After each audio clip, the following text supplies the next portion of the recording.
everyone. Good. Welcome again to every first Wednesday of the month informational session. As you know, this week we have representatives from Heartland Health, and I'm not going to go too much into it because Sister Wiz here, she worked directly with them, and she's going to be doing the introduction of them. So without further ado, I'm going to introduce Sister Wiz, and she can take it from here. Thank you. All right. You passed on the book, didn't you? No, I just passed on the book. You might be saying Yeah.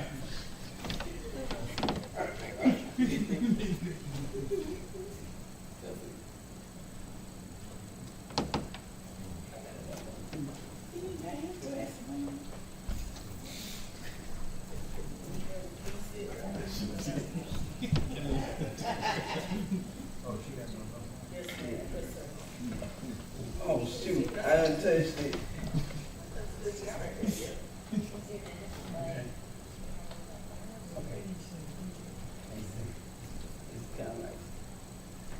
Okay, good evening. I'm gonna first introduce Amy Wilson. She's with Care Transition. She's a Care Transition Coordinator and has formerly represented the Triangle Senior Care industry as Director of Social Work for over 17 years in the skilled nursing setting. She will be offering emphasis support to those in need of the exceptional hospice and palliative service our team offers through the Triangle. With a Bachelor of Social Work from Shaw University, Amy has been instrumental in training social work students interns at 4 local universities and enjoys watching them become leaders within the healthcare social work community. Amy is a native of Raleigh, has served as a minister of her church and community for 10 years, and enjoyed reading and relaxing time outside of serving her community. I met Amy at Raleigh Rehab. She consistently comes over to see if she can offer any help with the palliative and the hospice, and she has really educated our facility on the difference in what the things that they do. And that was one of the reasons why I wanted her to come and share the difference in those things. And then her co-worker, Kendall Whitehead, is a hospice care consultant with Heartland Hospice and Palliative Care. She received her undergraduate and graduate degree in healthcare administration from the University of Stratton in Stratton, Pennsylvania. With over 7 years of experience in long-term care industry, Kendall has developed a deep understanding of providing compassionate, patient-centered care for patients in need. She has worked in various capacities, including 5 years in skilled nursing and as a mission director, care transition coordinator, assistant administrator, and 2 years in hospice with a focus on education. Throughout her career, Kendall has gained expertise in navigating regulating requirements, improving care delivery process, supporting patients, residents, family through complex healthcare decisions. Kendall is focused on enhancing quality of life, patient advocacy, and enduring individual receiving high quality of care tailored to their unique need.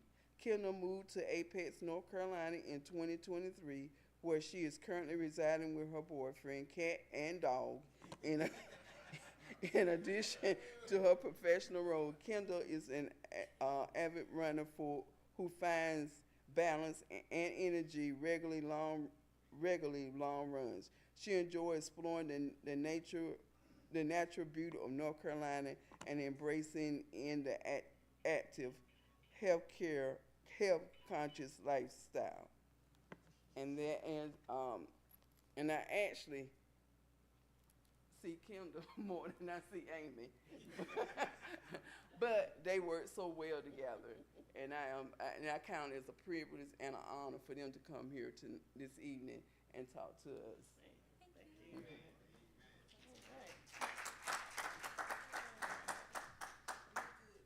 Yeah, very good. Very good. I was going to say the same thing. Thank you so much for that wonderful introduction. Kind of put on the spot with one on the phone, so we are grateful to be here on today. I always count it a privilege when I can come and talk to, I always say my people, regarding hospice care, because I believe, everywhere I go is my people. It's not just the colors, my people. The human race is my people. So I definitely count it a privilege, and we just want to talk. I'm a type of person, I like people to get involved when I talk. So I'm going to ask you one question. When you hear the word hospice, anybody, what's the first thing come to mind? I want to hear. Give me some feedback. Cancer. Death. Cancer and everything. Cancer and everything. Death. The end. The end. Yes. What do you say? Last room. I heard you. I heard you. And I say that because I like to hear what people think about hospice. Because what you think about it is what's embedded in you and what you probably capture from that word hospice. But we are here today hopefully to give you a little bit more clear understanding of what we can bring to the table as hospice. Yes, hospice is a service. It's a healthcare service that's provided to those for end of life. So you are correct in that. But I like to tell people it's not death. It doesn't mean it's the end of the road. It don't have to be the last room. It doesn't have to be just cancer. So we do service the community, those that will have I like to say, a serious illness or something that causes them to, a terminal illness is what we say, that will cause them to decline within 6 months is the expectation. However, I will let you know, it don't have to be the last. We have seen so many times where individuals actually live longer because they have hospice care, and those individuals live longer. Why? Why do you think they live longer? Somebody give me some answers. Because of the care. Why else? Yeah, because you have extra eyes and extra hands on your care. You have a nurse that's coming in helping with medication management. You have a team of social workers that's helping you with any type of resources that are out there to help you. Not only that, you have CNAs that may come and give you care, personal care, that will help you with bathing, dressing, taking care of you with the way that some people can't do for themselves at that point. Or they may not have the family to do it at all times. And then okay, I hear you, come on. I was going to say, because we with somebody that went in the hospital and came back out. Come on. And went back home. That's the kind of testimony I like, because let me tell you, the stigma that a lot of people have and the way people are like, I don't want hospital, they about to die. No. It is a benefit that is covered under Medicare and Medicaid at 100%. No out-of-pocket costs. Come on, why wouldn't you want it? You want it because a lot of people say, I need the extra care, but I can't afford it. And they would qualify because of some of the diagnoses they have. They may qualify. I always say, if a person is declining, if you see an individual, one day they're up and going and doing, and they have, I'm going to give you the diagnosis. I'm not going to say cancer, I'm going to say COPD, which is, breathing. They have problems breathing, and they, all of a sudden, you notice Miss Sally, she's not getting around like she used to. She's staying at home more. That may be a person that could qualify because it lets us know that their diagnosis is getting a little worse. They're getting a little worse. So they may be able to benefit for extra help within their home. I like to tell people, we service people wherever you call home. If it's in a nursing home, if it's in an assisted living, if it's in the community, in your house, wherever you call home, that is where we go. Okay? So, yeah. I had surgery and I couldn't do anything, and they won't me to do anything. So I had a friend I knew was a nurse, because I had a cousin with somebody, when he just for me. Good for me. And take me in the cab to go to the doctor. The lady sit up in the car looking at me, trying to get up in there. I couldn't get up in there. And she was just sitting there looking at me. And my nurse came and said, why are you sitting looking at me? You see, she can't hardly get up and she just had this major surgery and she can't move. And I couldn't walk out of there because I couldn't do anything. Right. So you saw yourself declining. You knew you were declining. And maybe the point, at some point, you know, I always say, you look at a person that may be in pain, you know, those individuals that are hurting, that need that extra help. Did you have a question? Yes, ma'am. I just want to say, I think it is the way that you all care for the Indians when they're in hospice. I take from my mother, for example, with lung cancer, when she had gotten to the point that it was terminal, she went into hospice, but she ended up living a lot longer than what the doctors were expecting her to live. And even though she had, during the time she was in the hospital and when she came out, they continually to work with her until up to the end. So, you know, I just think it's the care because the hospice nurse that we had, she was wonderful. See?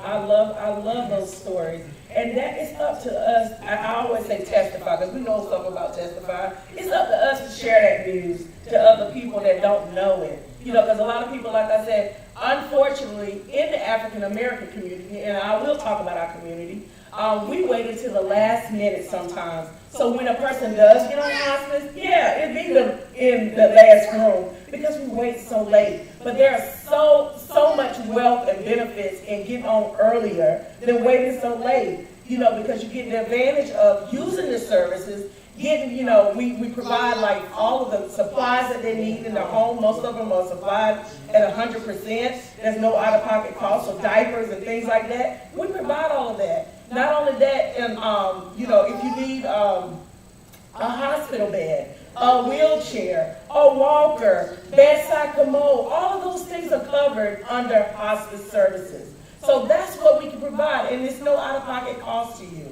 I like to tell people, you know, take advantage. You work for this, you put into the system. Why not get advantage, you know, take advantage of what you put into? And that's the problem that we see a lot of times. A lot of people will prolong it so long that they don't take advantage of that opportunity. Yes, ma'am, in the back. And you're right, because when my mom was in hospice, it was amazing. Like a lot of things, me and my sister didn't understand, but that's why it's so important to not be afraid to ask questions. It It just really like blew our mind how much they covered everything, her medicine, the boost, everything. It was Everything. just before we would have to pay for it. Right. But when we started calling and finding out things about it, and this is in Philadelphia, See? I mean, everything was like paid for. Yeah, that is absolutely right. You have to know, like, and I'm like, if we can save you money in terms of providing that type of resources for your loved ones, why not? Yeah. Yes, sir. Yeah, you mentioned that at a no cost, but when you go inside a hospital facility for a long period of time, does Medicaid and Medicare still pay for that? So we personally don't have a facility. We go wherever people call home. Now, what we do have is there are certain like nursing homes that are set up in the area that they delegate a couple beds for us. So, for example, if you wanted to, and I like to say, we call it respite stay. If you needed to go out of town, or if you needed to go away just for your loved one, you needed somewhere for them to go. We have nursing homes that are set up in the community that we can, our social workers can actually coordinate for them to go stay for a couple, for maybe 5 days or whatever it would take, a few days. And they can stay in those nursing homes as like a point of stay until you, do whatever you need to do. So it's called respite stay. But when there are some hospice houses, but we don't own a hospice house. We utilize our community. I like to say that. So, and the answer to your question, yes, it's covered under the Medicare benefits. Okay, so hospice and transition care is the same, right? The same? Sometimes they have transitional. Now there's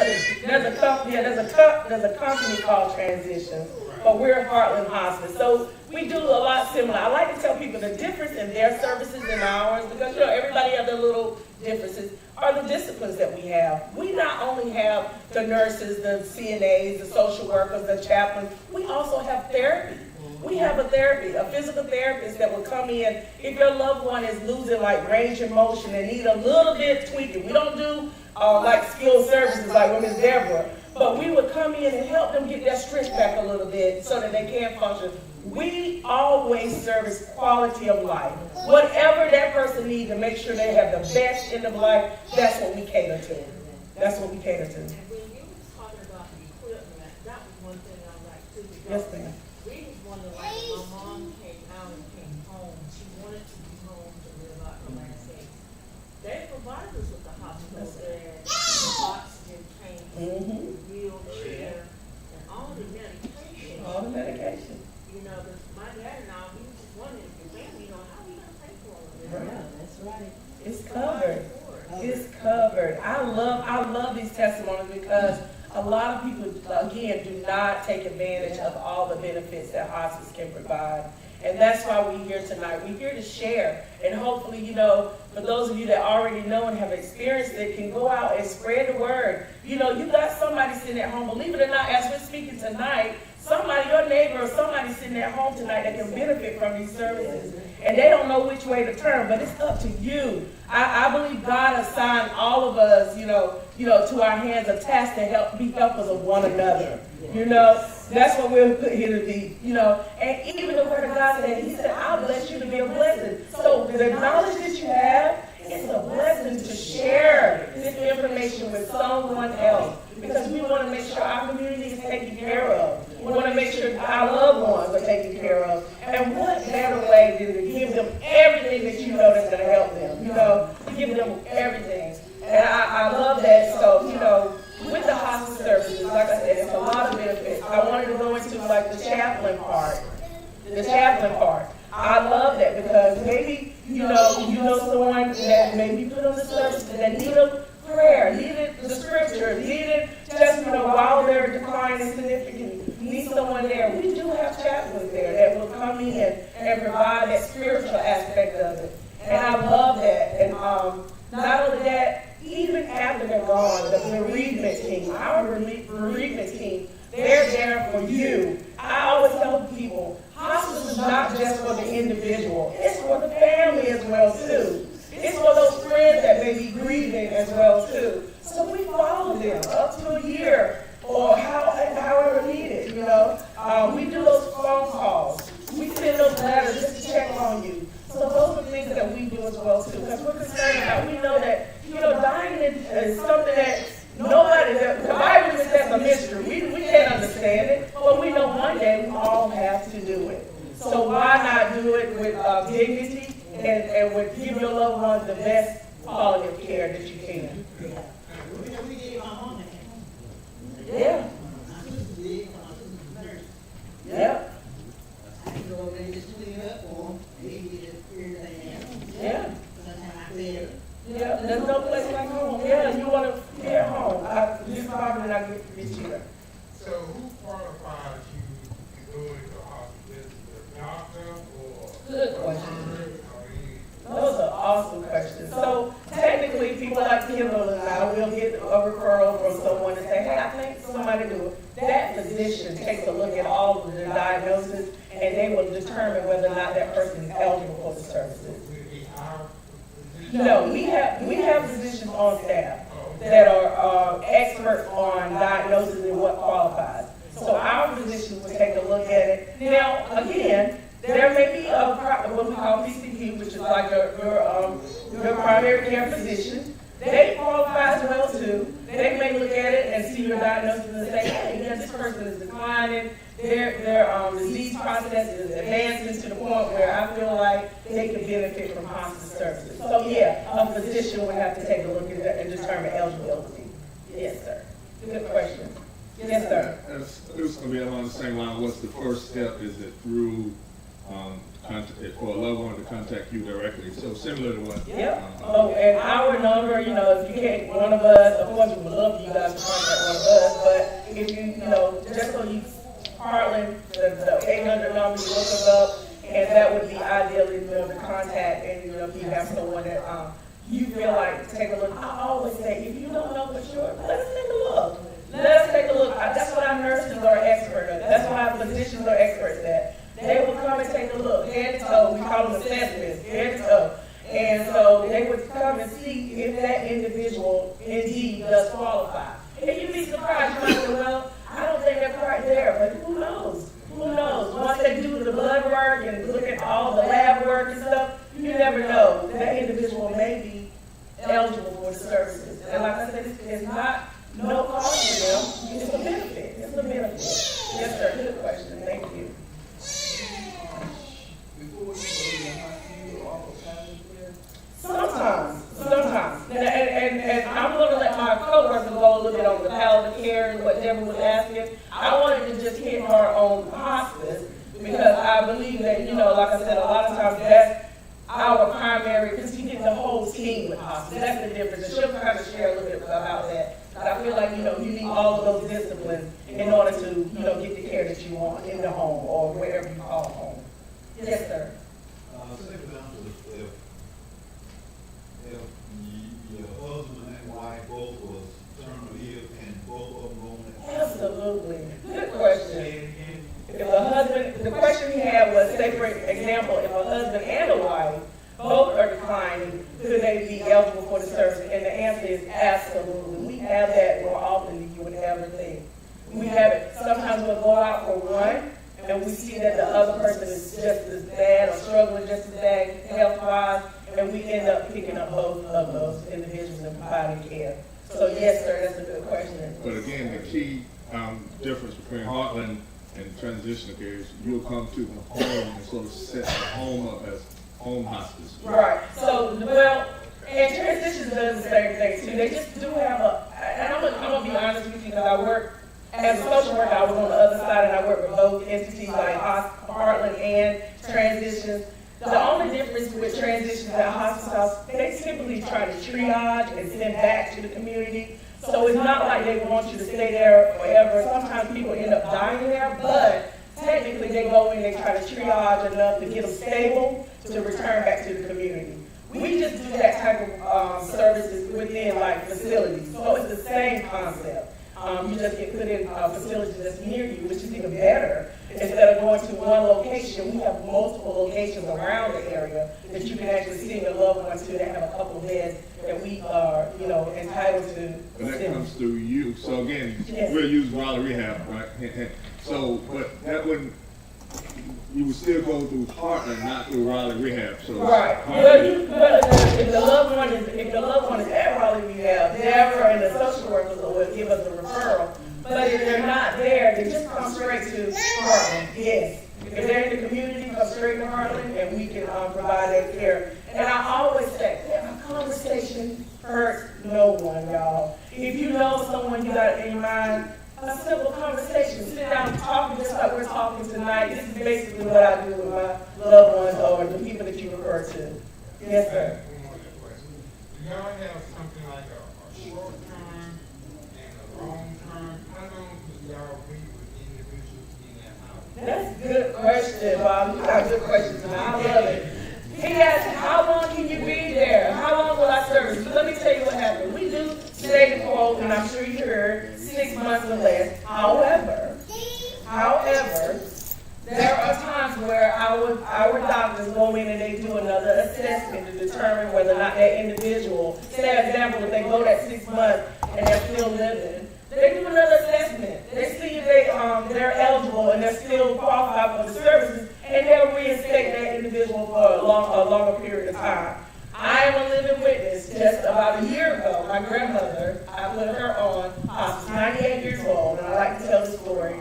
98 years old, and we had to put her in a facility, unfortunately, but it was a blessing because we were able to go see her.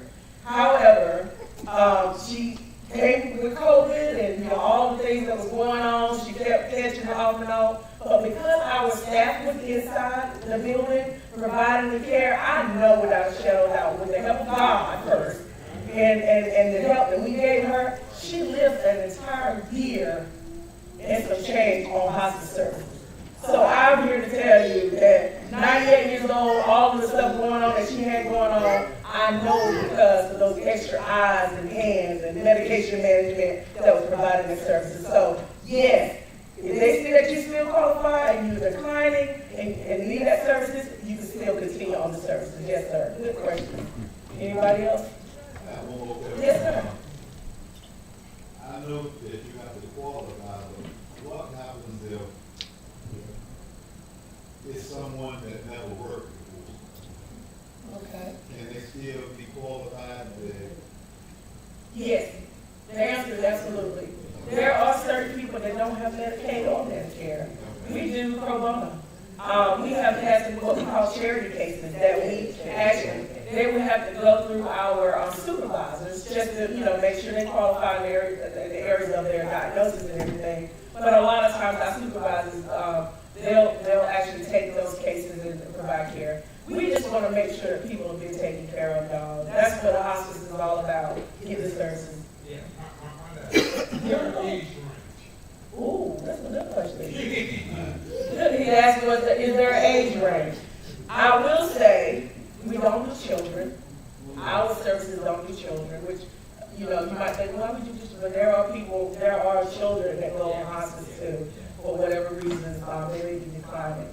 We typically do adults, and I've seen them as young as maybe 30s, 20s, maybe recently in the 20s. I've seen them as young as in the 20s and of course all the way up to past 100s. So yeah, the age, we normally do adults. But there are hospice services out here that do children, but our particular entity only service adults. Good question, Bob. I love this question. Anybody else? All right. So, I'm going through it. I love the questions. You guys are very thorough with the questions, and a lot of you, because you've had that first-hand experience, I hope my goal tonight and the duty that I'm assigned to tonight, I hope that you go and share this information with someone else. Somebody that's sitting in that house and just declining and don't know what to do and saying, I can't afford no more help. I can't afford somebody to come out and provide for me. Let us at least have that conversation. Let us at least do that assessment. Let us at least, give that person a chance. And if they don't qualify for hospice services, that's when we can do what we call palliative care. And I'm going to turn it over to Kendall. Our pleasure. So yes, in the instance that you don't qualify for palliative care, for hospice care, we do offer a service called palliative. Is anybody familiar with that service or what that looks like? Have you ever heard that word before? No. No. Well, I didn't either before I came to this industry. It is definitely an underutilized service. So our focus, of course, is to provide that education. But palliative care is kind of a step down from hospice. You don't really get all the bells and whistles that hospice offers. However, you do get a lot of clinical oversight. So say somebody doesn't qualify for hospice, they don't have 6 months or less to live. Maybe they have, a year or 2 years left to live, right? Nobody really knows how long that is. But palliative care addresses symptoms of any chronic illness or chronic disease from a nurse practitioner. So a nurse practitioner would come out to visit you or your loved one, wherever your place of residence is, in your home, in the community, in a facility. They would come out on a monthly basis, so once every 4 to 5 weeks. They'll go over your goals for care. So one of the main things that Amy and I like to ask you and your loved ones are, what are your goals for care, right? Where do you see yourself in the next coming weeks to months to years for your own care? What do you want for yourself? Because that is really the most important question, right? So with palliative care, that nurse practitioner will also talk to you about what does that look like for you. We want the best for you to improve your quality of life. So their goal is to manage any symptoms associated with a chronic illness or chronic disease. So what does that look like, right? Chronic illness, chronic disease, it could be cancer, COPD, congestive heart failure, ALS, MS, dementia and Alzheimer's is a very big qualifying diagnosis for both hospice and palliative care. But a lot of symptoms, you see a lot of symptoms associated with COPD, right? You might have trouble breathing. If you have a loved one that has had, dementia or Alzheimer's, sometimes they easily get agitated, anxious, anxiety. Sometimes cancer patients often experience pain in certain areas. So those types of symptoms are what the nurse practitioner really aims to address. So she can adjust medications as needed, but all of this is coordinated through you or your loved one's current providers. So we don't replace any providers, any doctors. You're still welcome to see all of your current physicians that you already see. We just improve that care coordination and improve that quality of life. So we'll communicate with your doctors, we'll send them frequent updates and visit notes, just to let them know we are involved, we're helping, we're doing what we can to help improve that quality of living. So that you can stay where you are, your loved one can stay right there at home, and they don't have to, go up to the hospital. Yeah. Yeah, so, point it out, say if I have COPD, and I need someone to come into my home, say if I need an oxygen machine, do y'all provide that? So hospice does, palliative care does not. So if I have COPD, what would y'all do? Help me with my breathing technique, or what would y'all do to come into my hospice? Yes, I knew exactly what they would do. I mean, I don't know. But I know she would talk through what the symptoms look like. Yeah, exactly. So basically with a nurse practitioner, I like to tell people it's kind of like it's a consult. So just like if you would go to your doctor outside and they just try to do your vitals and see what they can do to triage, simple triage as a nurse practitioner, that's what you would get from palliative care. So you don't get the whole team, you get a nurse practitioner, and they don't come out as often. So that's the key thing. They're not going to come out like with hospice services. You'll get like maybe 3 times a week or whatever your needs are. Some people may need it more. They get a little bit more with palliative because it's not so urgent. They come out maybe like once or twice a month. Okay? Yes, sir. Yeah, I guess our vernacular for palliative care is just to make the individual comfortable, right? So it's also to follow the prognosis, to make sure, because some people may not be, like she said, quite there in a hospice point, but we watch those. That nurse practitioner is an expertise, and he or she will watch and see if their decline is significant enough to go on hospice. So that's the whole thing, to manage, to make sure that, their pain and symptoms are taken care of, like you said, the triage. That's basically what that nurse is. Triage, I like that. Yeah, triage. May I have one thing to that too as well?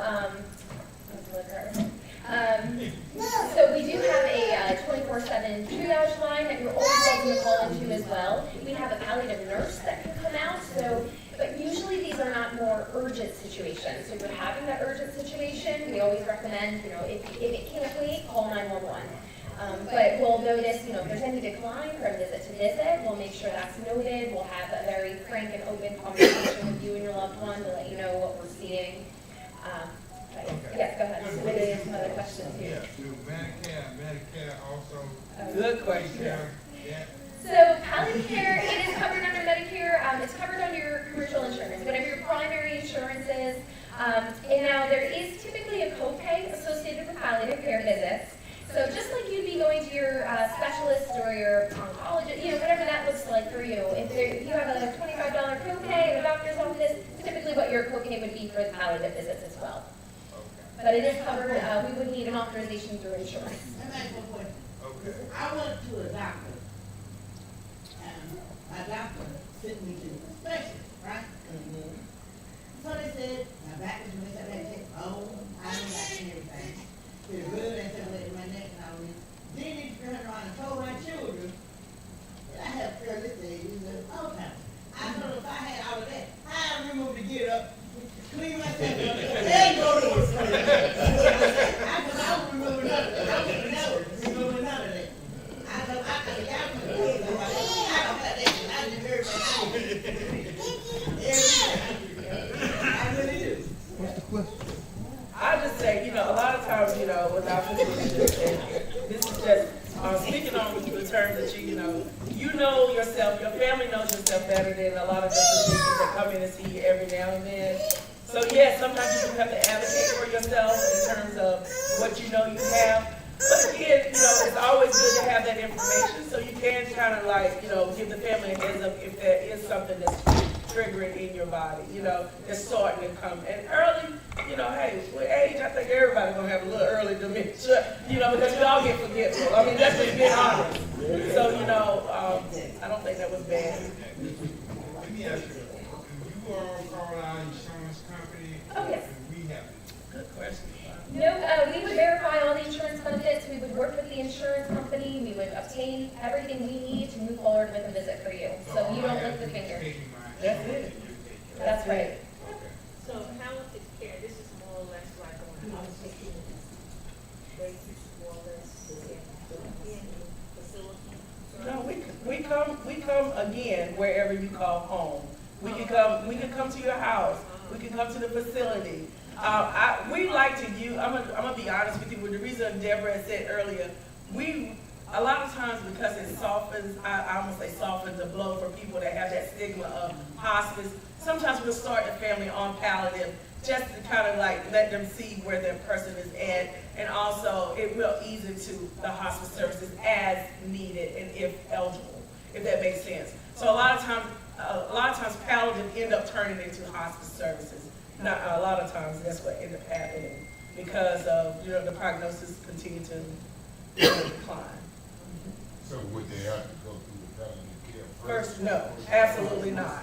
Absolutely not. That's what my spiel was. Okay, Come on early with the hospice.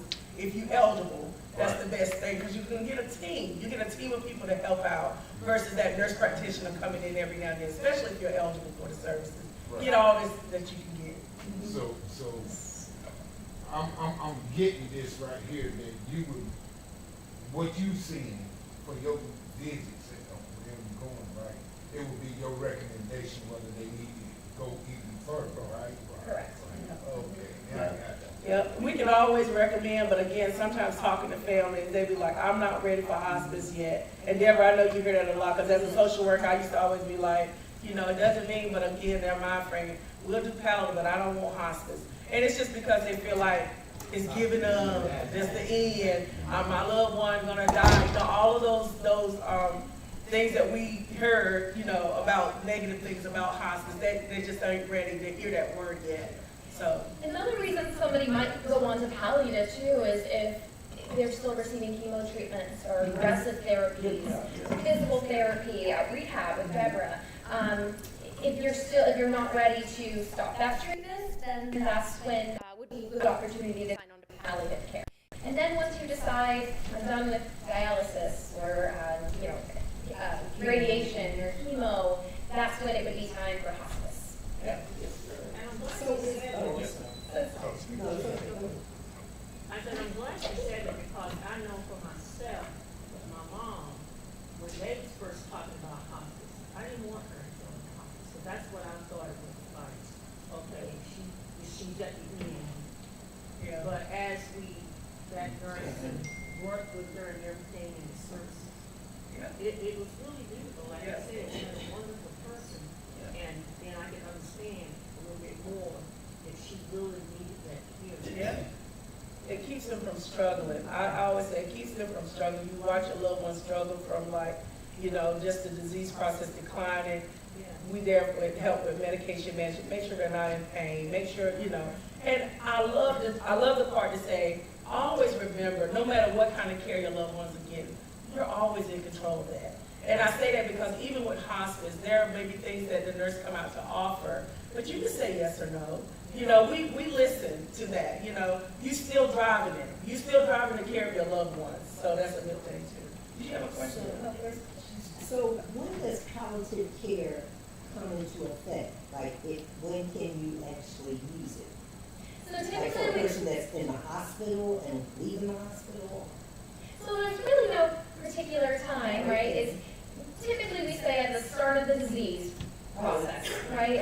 Any chronic illness, you're just diagnosed with cancer, but typically it's used for symptom management. So if you're having uncontrolled diabetes, or you're having breathing issues with your COPD, or pain from the cancer, right? That's really when you would call palliative care. A good opportunity for palliative care would also be coming home from the hospital, though. I'm sure that there has been some changes to your health condition in some way, shape, or form that might warrant palliative. But again, if you don't know, give us a call, and we're happy to do that evaluation. And a good thing to piggyback on coming home from the hospital, a lot of times they'll recommend home health, or you can have home health and palliative care services together. So you can have both of those services together, so that's a good thing. It'll be coming from your PCP, or the hospital person that discharged, you know, now that you know this information, you can let them know, you know, that doesn't conflict, we don't conflict with their, home health. It's a different. So Heartland Hospice is Medicare, Medicaid, well, Medicare, but also private insurance and, We do take a lot of the private insurances. Like I said, we even take people that don't have insurance. It's always good just to check in because our administrator, she will take a look at it. If there's something that's a challenge financially wise, we always send it up to our upper management and they really try to make sure they handle it appropriately if the person needs the services. So I guess I do, with hospice, we take any and all insurance, anything at all, right? But with palliative care, it depends on what insurance companies the palliative care program is contracted with. Right. So us personally at Heartland Palliative Care, we do all insurances except Medicaid, and we also don't do self-private pay. But there may be companies out there that do. It just depends on who they're contracted with. so no private pay. No private with palliative.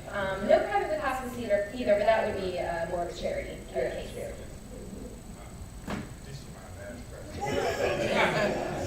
I love it, go ahead. When, and this has become a problem that I have seen with a number of families, when their loved ones come home and they're not, and not able to change them physically, you know, their diapers and bathe them. Do y'all do that or home health care? We can do that. So, You wanna go, when you do the hospice side, you do that? So on the hospice side, yes, so our CNAs would come out, but there is a schedule, so they wouldn't be there around the clock, changing diapers and giving baths, but there is a schedule that we would provide bathing. Our CNAs would come out, like I said, depending on what the needs are, 2 to 3 times a week, and provide bathing and changing the diapers and stuff, but also we educate the families and we try to make sure they're aware of how to do it appropriately too. So that educational piece always make a difference because a lot of times people are afraid to do what they don't know how to do. But once we educate them on their care, then they can actually sustain their care until we come to our next visits. now we do find a lot of families that are sent home with hospice care and they find that it's not enough care, right? You might be managing both parents at home and you've got kids at home and it's too much, right? So in those instances, you know, you give our team a call, you give Amy and I a call, and we can talk to you about other options like home care options, home health options, if that's, you know, on the table. But home care will do a lot of those things. It is paid for typically out of pocket or a long-term care policy insurance, but typically you'll pay by the hour, you'll have a care aide come into the home for a couple hours a day or as many hours as you need, and they will do those things: bathing, dressing, cleaning, eating, feeding, that sort of thing. So we kind of supplement that care that's already being provided in the home by a caregiver. We need more than what we give. Good questions. Good. All right, anybody else? All right. Is it, okay. Just to mention, we do have some information up here if anybody is interested on both palliative and hospice. We also have a hospice versus palliative care chart as well that kind of lays out the differences. And she can put you.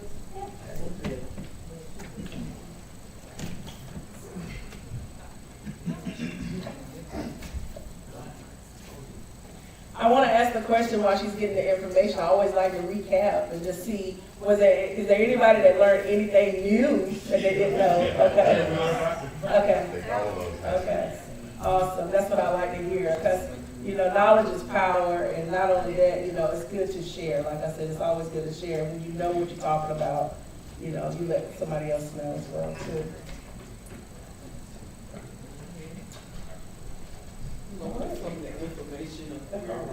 All right. Let's give her a hand for everything that you have shared with us and being very positive. Thank you so much. So at this time,